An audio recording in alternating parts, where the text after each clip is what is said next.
So it looks like the doors are closing. I suppose that's my cue to get going. I'd like to welcome you to the last session for this afternoon before the big Shamrock Shindig tonight. I want to make sure everybody's in the right room, and here we're going to talk about efforts related to development of therapies for treating the lung complications of CF. My name is Chris Penland, and last year I volunteered to moderate a science session, and Bill thought I did so good that I should do this year's science session. So why don't we go ahead and get started. This is a familiar graph probably to many of you. What we're looking at is on the y-axis here is a measure of pulmonary function, and on the x-axis is increasing age. And so the blue line represents the average 2% decline in pulmonary function that we see in the U.S. CF patient population. Now, no person's pulmonary function follows this smooth a path, but I think that it's pretty obvious to see the cumulative effect of a constant decline and the impact that has. So also in this graph, I've depicted the outcome of three different types of therapies.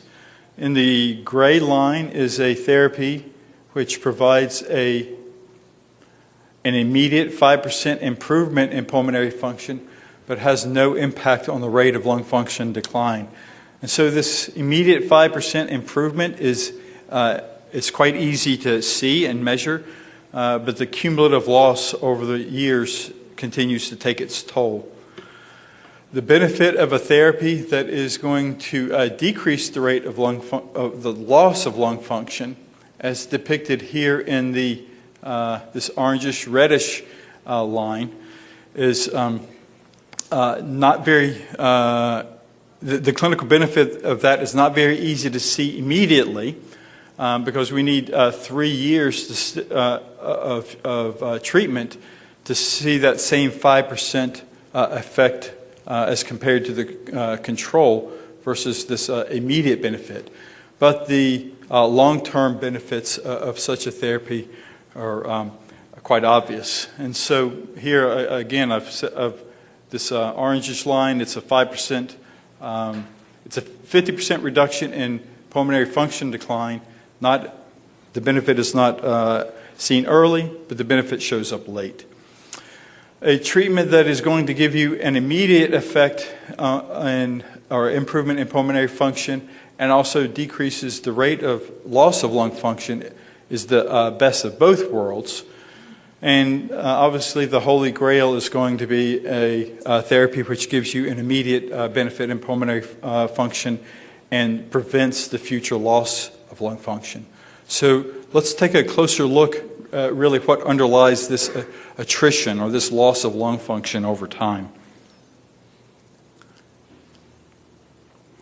So this is the battlefield in CF. Bacteria, fungi, yeast, and other things that we inhale with every breath are trapped within this mucus layer.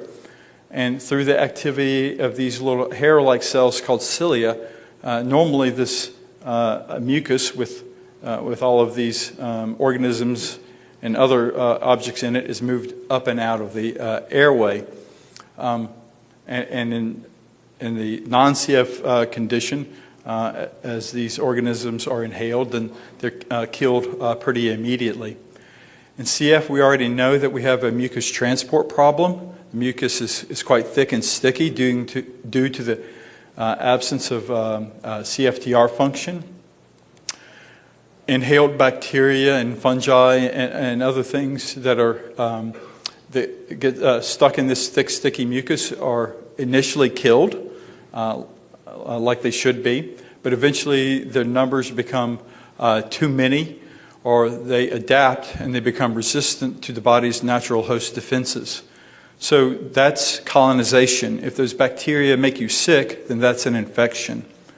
The body's response to an infection is to call upon cells that are produced in the bone marrow to go and fight this infection.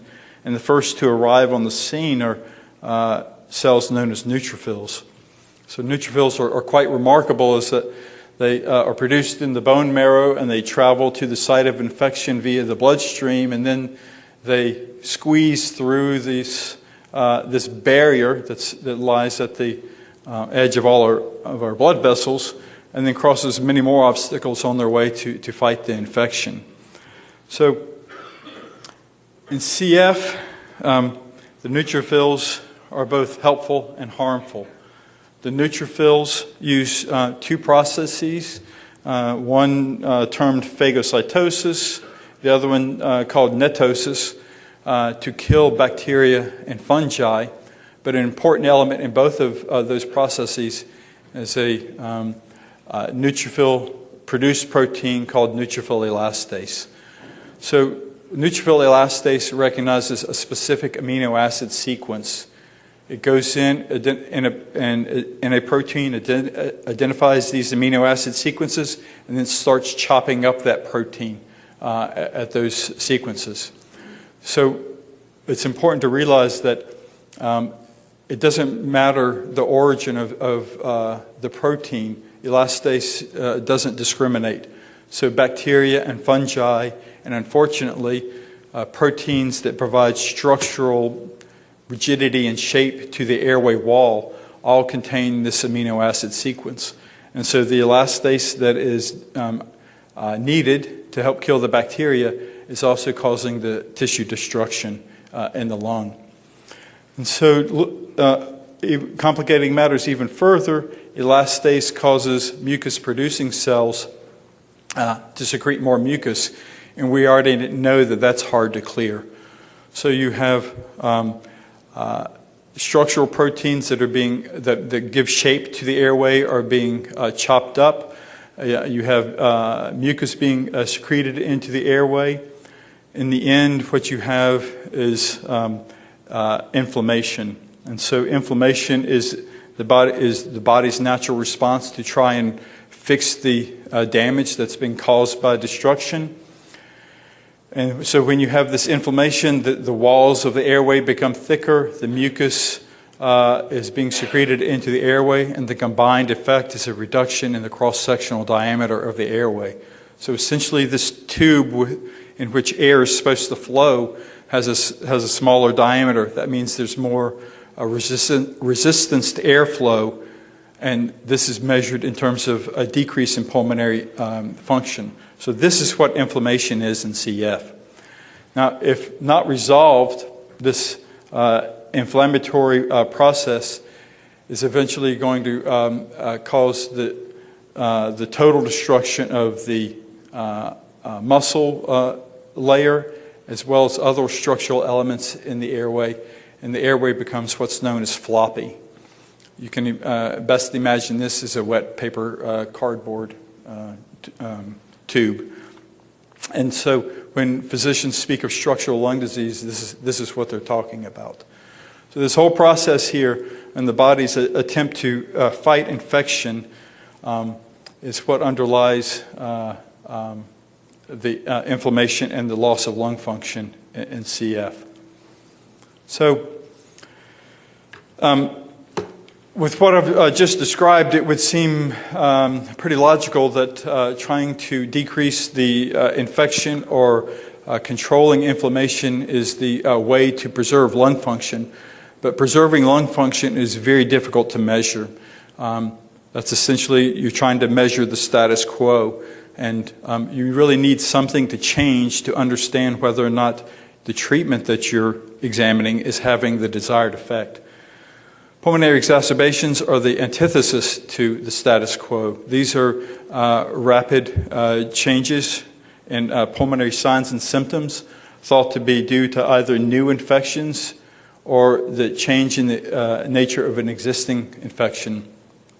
Aggressive antibiotic, anti-inflammatory and mucus clearance techniques are used, but even in the face of that, about 25% of patients who are undergoing an exacerbation fail to return to their pre-exacerbation lung function levels.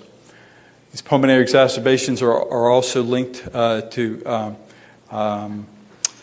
poorer long-term outcomes. And for all these reasons, we monitor pulmonary exacerbations quite frequently because of not only their impact on lung function, but also because they could be an early signal to understand whether or not a treatment is having the desired effect that you want it to. So I use this background as a way to try and lay the foundation of where I want to go in really the second half of the talk. And you may be wondering to yourself, in this age of CFTR modulators, for some patients now, and fingers crossed, knock on wood, many more in the future are going to have access to highly effective CFTR modulators if we really need antibiotics and anti-inflammatory medications, or if these modulators by themselves are going to be sufficient. So I think it's best, rather than to speculate, is to look at the data and see what it tells us. So this is a program or a project that evaluated what happens when you layer Ivacaftor on top of existing antibiotic treatment. And patients were examined prior to starting Ivacaftor treatment, and then 1 year after beginning Ivacaftor treatment. So there are a lot of hypotheses as to why the CF lung is susceptible to certain types of infections. But it does appear that Ivacaftor somehow changes the airway environment such that it's less hospitable to some organisms, such as Pseudomonas, both planktonic as well as mucoid, as well as Aspergillus infections. And so you see here that 1 year after starting Ivacaftor treatment in these patients, there was a decrease in all three of those organisms. These other organisms, such as methicillin-sensitive and methicillin-resistant Staph aureus, Stenotrophes, Multifilia, Haemophilus influenza, and Burkholderia cepacia, the prevalence of these organisms didn't change in these patients. If we take a very close look specifically at Pseudomonas, we find that for those patients who became Pseudomonas free after beginning Ivacaftor treatment, a much greater proportion of them were found in the population who only had intermittent Pseudomonas infections the year before starting Ivacaftor. And so this ability to essentially have eradication of Pseudomonas we've only been able to see that in individuals who do not have persistent Pseudomonas infections after starting highly effective modulator treatment. So I think the take-home message from this study is that restoring CFTR function certainly does not sterilize the CF lung. As we can see, these other organisms are still as prevalent after starting as they were before starting Ivacaftor. And the ability to really rid the CF lung of some of these bad actors, if you will, is going to be seen probably in those who had intermittent infection, not ones with persistent infections. So what about inflammation after starting Ivacaftor treatment? There's really only been 2 studies to address this. Both studies were done in adult patients who had established lung disease, and they came up with conflicting results. So the most positive result suggested that after prolonged Ivacaftor treatment, there was a 1 log or a 10-fold reduction in inflammatory markers. So that sounds quite impressive, but the CF airway has an extremely high inflammatory burden to begin with, and so even a 10-fold or a 1 log reduction doesn't mean that inflammation is gone.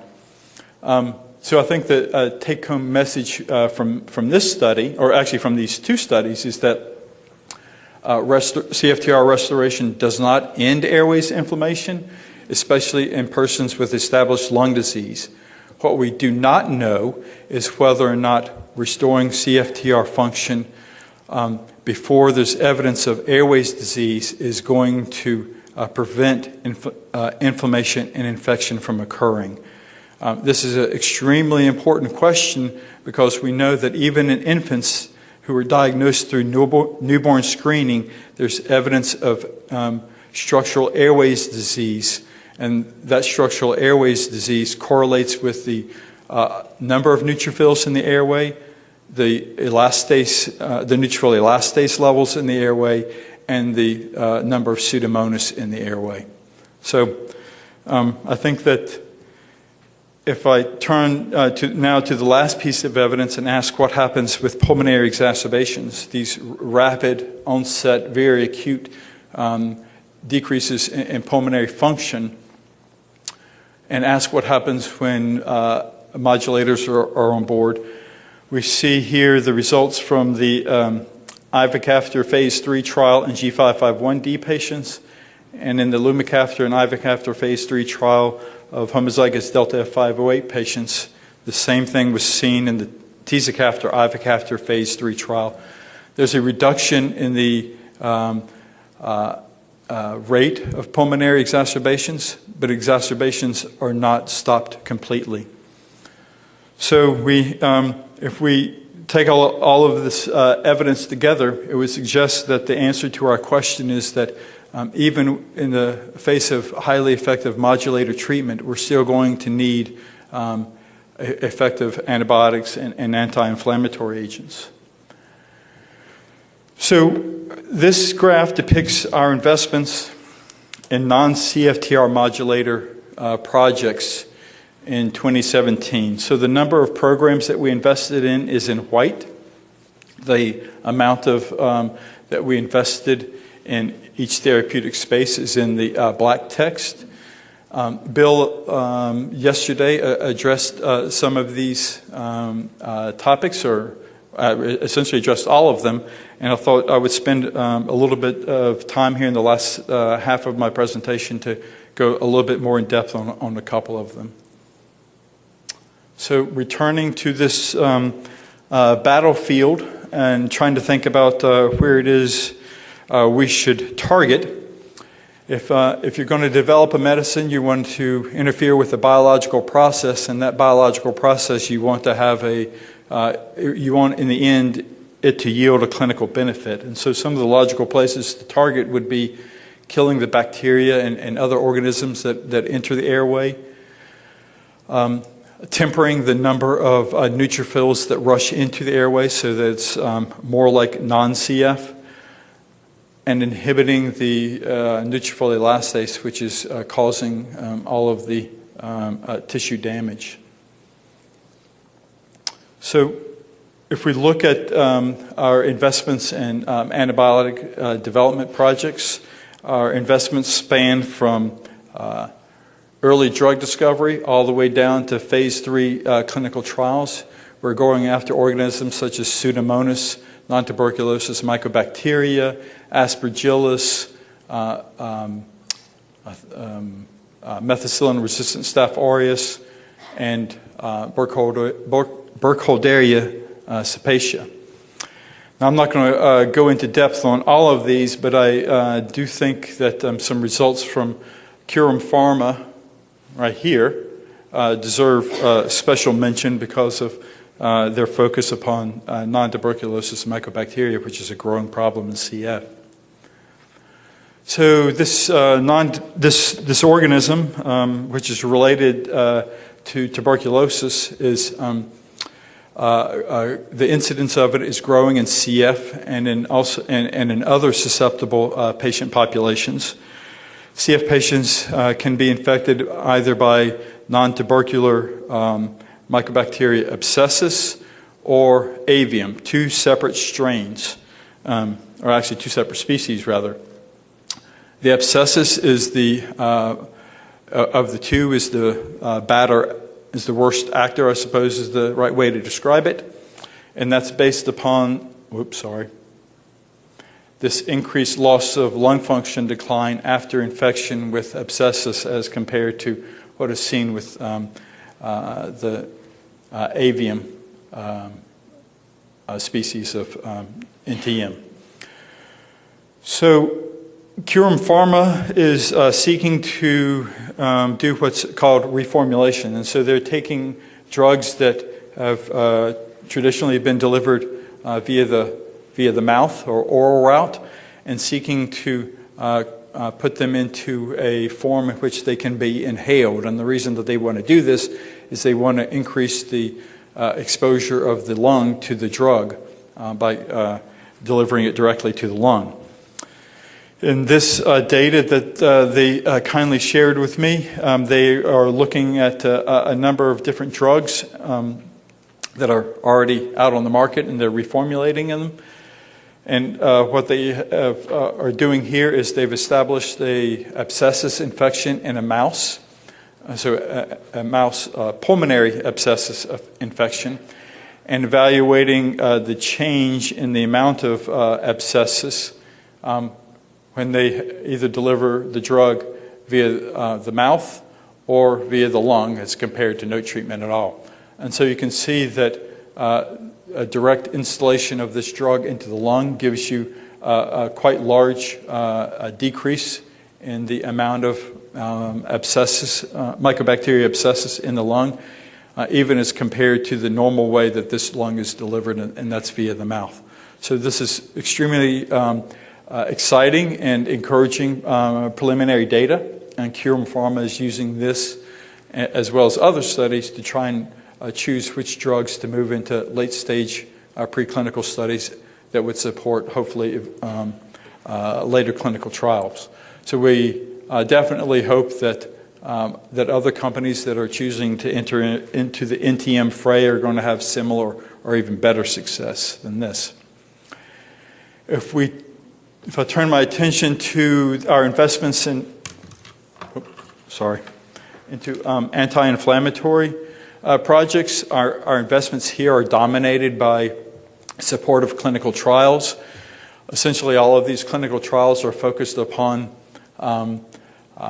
influencing neutrophils and neutrophil elastase. So we're trying to decrease the number of neutrophils going into the lung, or inhibiting the elastase that is released into the lung.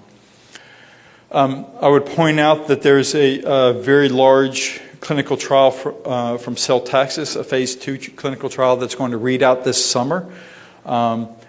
It's large in terms of patient numbers who were enrolled, as well as it's a very long trial, so that patients were exposed to the drug for quite a long time. And that's because they had this reach goal of trying to understand whether or not their compound acebelostat is going to decrease the loss of lung function. And if you remember that graph I showed you earlier, trying to measure a decrease in loss of lung function requires a long time to understand whether or not you're having an effect.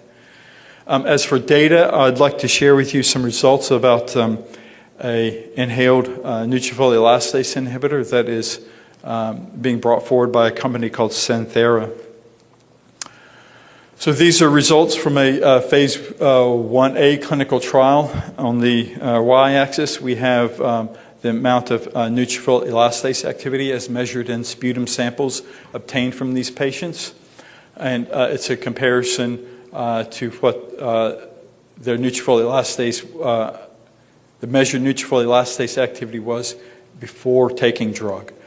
So after a single administration of this inhaled elastase inhibitor, you see in the orange bars a significant reduction across all three doses that were administered to the different patient cohorts. At 24 hours, the neutrophil elastase activity is starting to rebound. And so Santhera needs to understand in future studies, if they provide this drug multiple times, if there's going to be a durable response or a decrease in the level of neutrophil elastase in these patients. If they were able to do that, then their next challenge is to understand whether or not this observed biological effect can be woven into a clinical trial such that we can see a clinical benefit. So as I wind down here today, if I were to leave you a message that's perhaps simpler to understand, it's that infection and inflammation in CF forms a vicious cycle in which, where you have bacteria whoops, sorry. I think my pointer is starting to die on me here. There we go. So infectious organisms that arrive in the lung call for neutrophils to rush to the battlefield and start exerting their action, but the bacteria eventually adapt and they become resistant to the neutrophils. The neutrophils don't know this, and the signals for them to keep coming don't diminish, and so they keep rushing in, releasing their elastase into the airway environment, and that results in inflammation. If the inflammation isn't tempered, then eventually you're going to have tissue destruction of those sites where there's infection. Those sites of tissue destruction are those segments of the airway that have been destroyed or that are undergoing bronchiectatic changes, are also more likely to be the sites of future infection, which would start the cycle all over again. So in conclusion, I'd like to point out that we don't think that a single agent is going to is going to be able to stop infection and inflammation in CF. What we need to do is find effective anti-infective and anti-inflammatory therapies to break this vicious cycle. There's a possibility that the start of CFTR modulator treatment very early in life, within weeks or perhaps a few short months after birth, may prevent airways disease from ever emerging, and therefore this vicious cycle is not going to occur. We don't know that yet, and even if that holds true, those patients, those infants are only entering clinical trials right now for these modulators.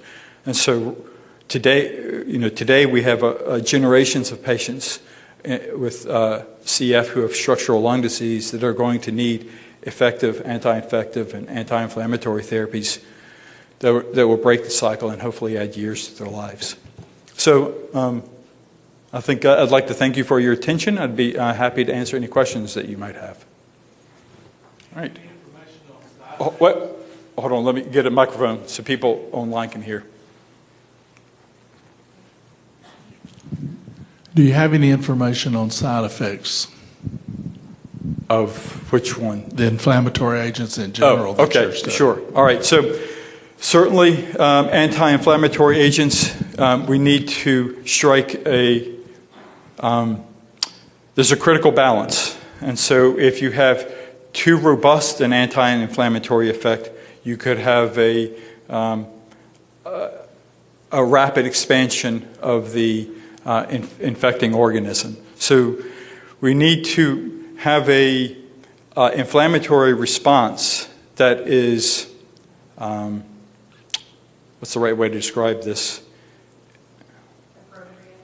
Appropriate's a good word. Appropriate for the size of infection.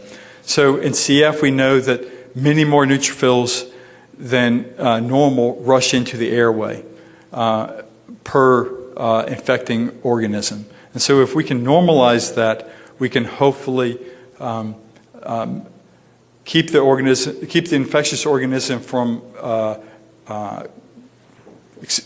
really exploding in terms of the number of them, because if you think about it, in sputum from a CF patient, you have 10 to the 8th, 10 to the 9th organisms. That's a tremendous bacterial load, and yet that infection is just staying right there in the lung. Patients aren't becoming septic. So the lung and the immune response is doing a tremendous job. But while it's doing this tremendous job, it's unfortunately also destroying the lung. So we need to strike, how do we strike the correct balance between maintaining the infection combating that with antibiotics, but minimizing the amount of tissue destruction that's occurring. So it's a long answer, but hopefully, right here, wait for the microphone. Your two options. Are you aware of any funded research proposals by the foundation that involve the use of viral phages to attack NTM bacteria?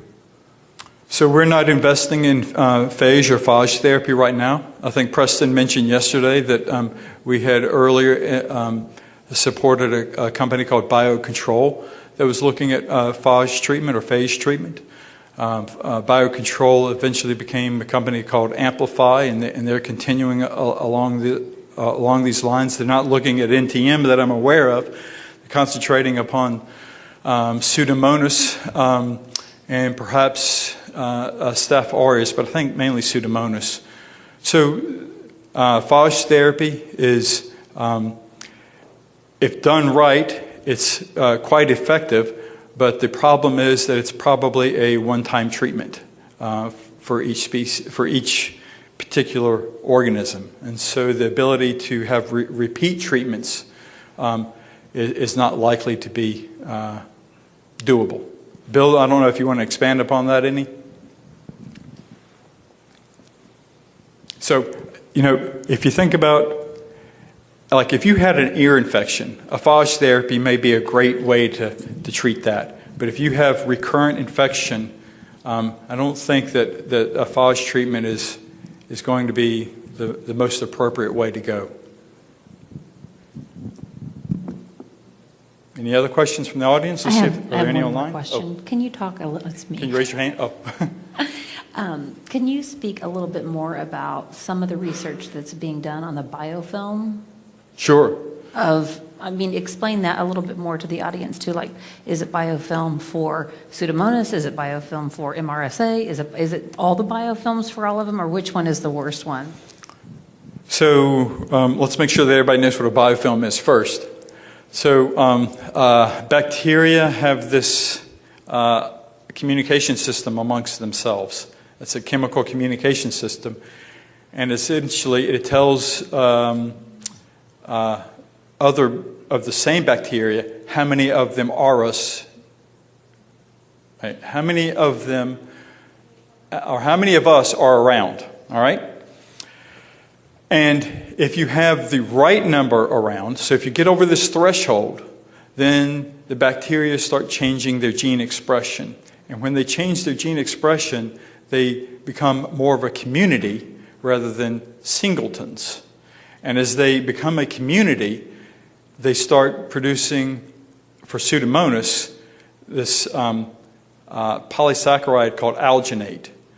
And the Pseudomonas kind of glom together, and they produce this alginate, and the alginate surrounds them, and the alginate serves as a barrier to effective antibacterial treatment.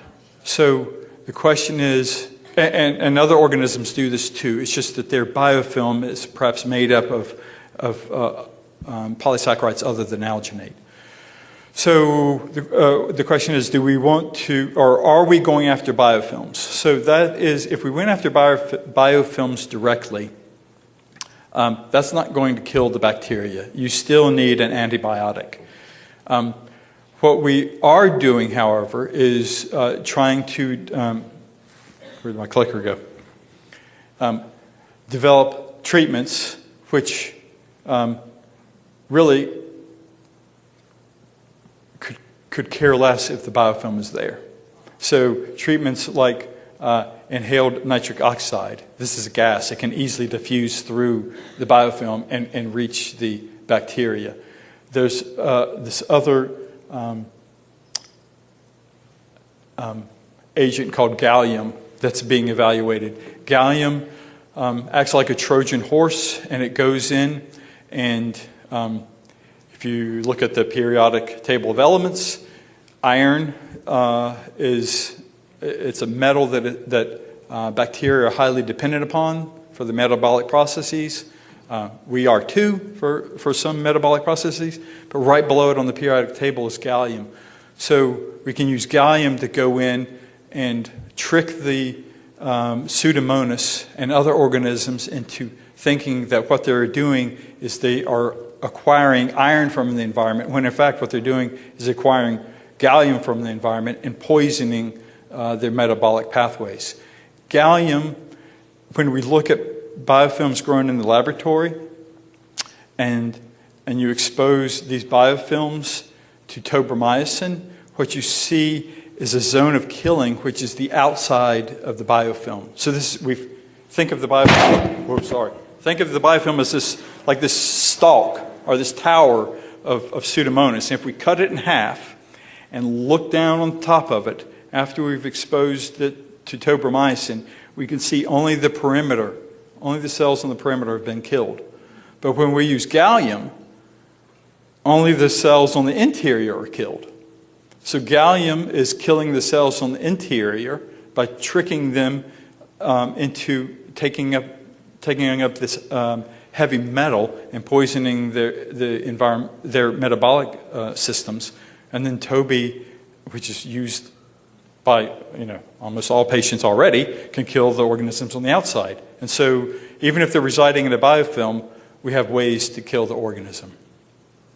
So did that address your question? So there are two scientists that were at the North American CF conference, the two scientists who are studying that. Where are they in that? So IV gallium, it's in phase 2 clinical trials right now. Inhaled gallium is right here. So they're doing preclinical toxicology, and they hope that the results are going to support a phase 1 trial. So this is 2 different forms of the same drug, and obviously delivered 2 different ways. One's IV, the other is inhaled. But then there's other approaches on here which the biofilm doesn't interfere with. I think I saw a hand way back in the back. Hold on, wait for the microphone. Thank you. I have a follow-up question about the gallium. You said that the clinical trials are both for IV and inhaled delivery forms. How would they be different in their effectiveness, if you know at this point? Well, I don't think that we know right now because the inhaled form has not entered into clinical trials. Okay. Thank you. Yeah.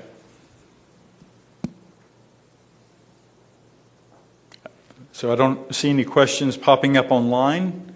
Are there any others in the audience? If not, Bill tells me that it's time to wrap up. So thank you so much for your very good questions, and hopefully you enjoy the rest of the conference.